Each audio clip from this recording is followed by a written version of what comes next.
하늘에 계시는 하나님 아버지, 오늘도 저희들을 말씀 앞으로 초청하여 주시니 감사합니다.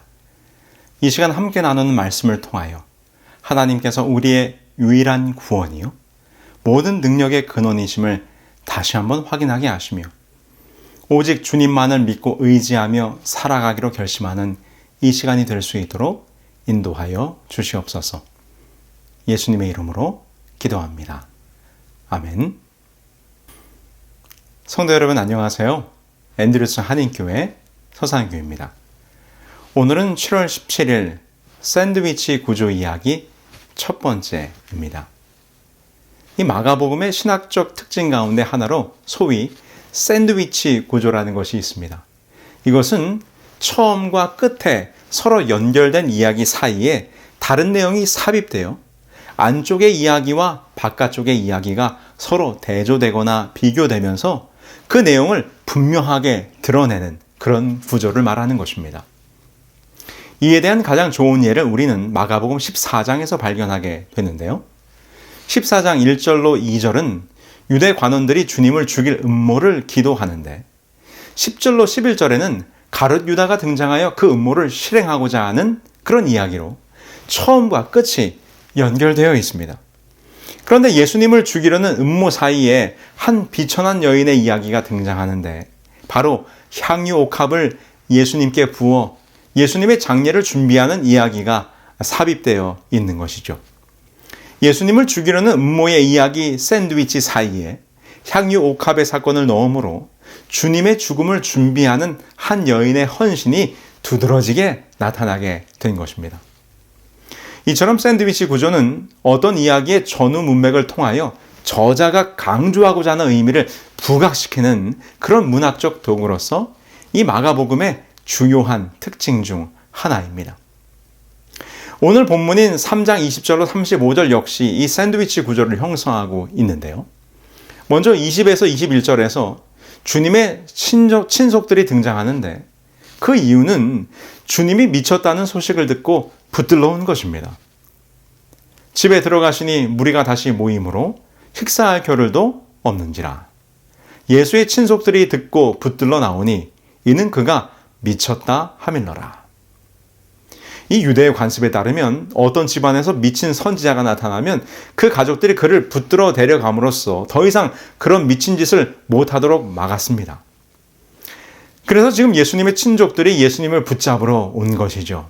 그리고 예수님의 가족들은 다시 31절에서 35절에 다시 등장하고 있고 그 사이에 주님이 귀신 들려 미쳤다는 서기관들의 주장이 가족들의 등장 사이에 샌드위치처럼 삽입되어 있는 것입니다. 이러한 전후 문맥을 고려할 때 귀신을 추방하는 등 각종 기적을 일으키는 주님의 사역을 이 서기관들과 가족들이 귀신에 혹은 더러운 영에 들렸다고 오해하였다고 이 저자 마가는 분명히 지적하고 있는 것이며 이는 예수님의 메시아성에 대한 당시의 도전과 비난을 강조하여 서술하고 있는 것입니다.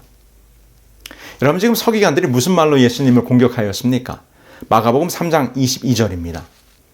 예루살렘에서 내려온 서기관들은 저가 바알세불을 지폈다 하며 또 귀신의 왕을 힘입어 귀신을 쫓아낸다 하니 이 바알세불은 블레셋 사람들의 신으로서 본래 바알세붑 곧 높은 거처의 주인이란 뜻인데 이스라엘 사람들이 이를 경멸의 뜻으로 바알세불 곧 파리들의 주인이라고 불렀던 것입니다. 비꼬아서 부른 것이죠. 아울러 마태복음 12장 24절에 보면 바리새인들은 바알세불을 귀신의 왕으로 표현하기도 하였습니다.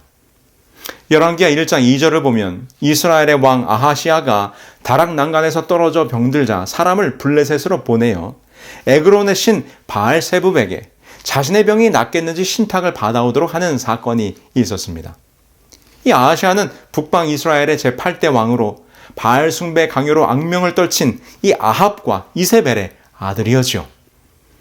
그는 아합이 죽은 후 왕이 되어 사마리아에서 2년간 다스린 후에 요절하였는데 그 자신도 그 부모인 아합과 이세벨의 전철을 밟아 하나님과 하나님의 종 엘리야를 멀리하고 이방신을 섬기다가 사망하게 된 것입니다.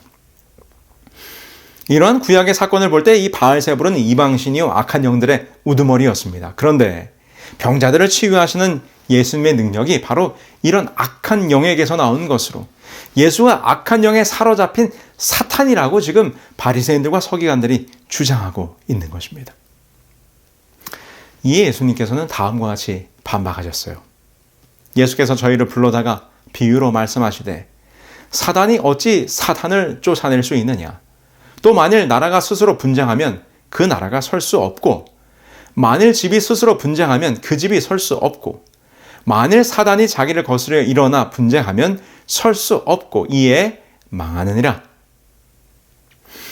마가복음 3장 23절에서 30절에서 예수님은 자기를 비방하는 이 서기관들에게 그들의 주장이 얼마나 어리석고 위험한 것인가를 경고하셨습니다. 첫 번째, 아무리 악한 사단이라 할지라도 스스로를 거슬러 분쟁하지는 않을 것입니다. 만일 그렇게 한다면 그의 나라는 설 수 없고 망하고 말 것이죠. 두 번째, 적을 물리치지 않고서는 그 나라를 약탈할 수 없으며 하물며 적장을 치려고 나간 자가 어떻게 자신을 향해서 칼을 들이대겠는가?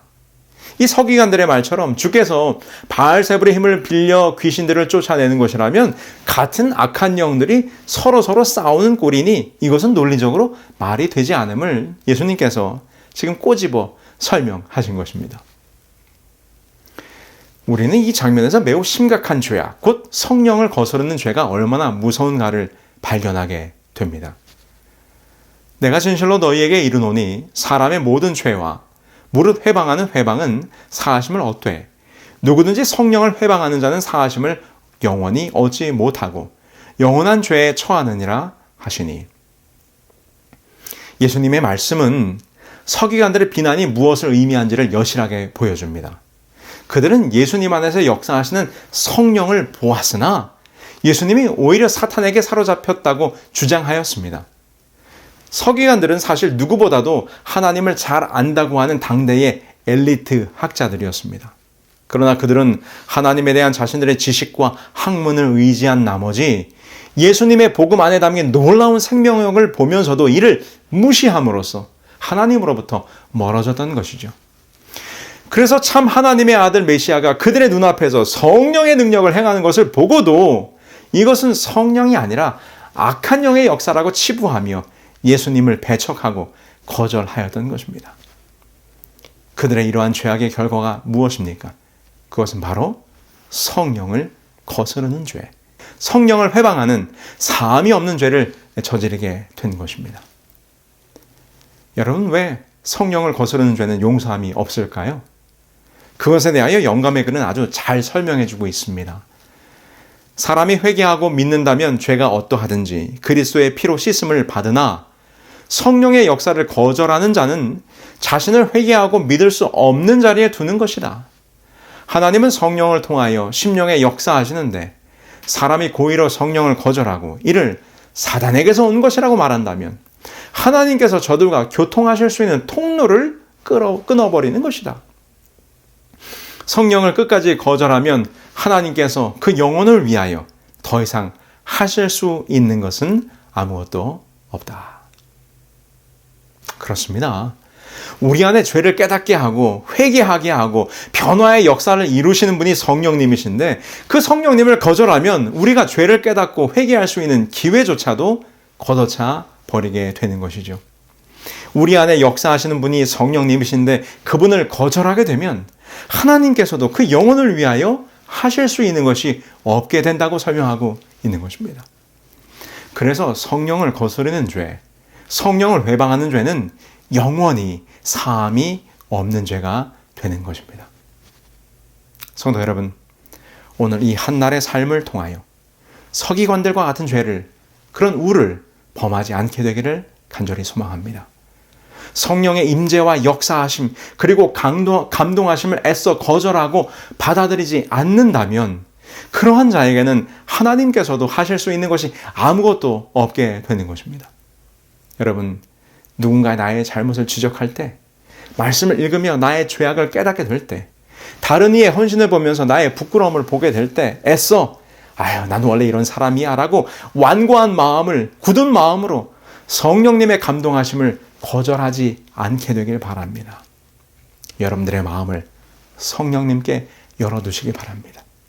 여러분들의 마음을 부드럽게 하시고 언제나 성령께서 변화시킬 수 있는 마음으로 이 하루를 살아가시게 되기를 간절히 소망합니다.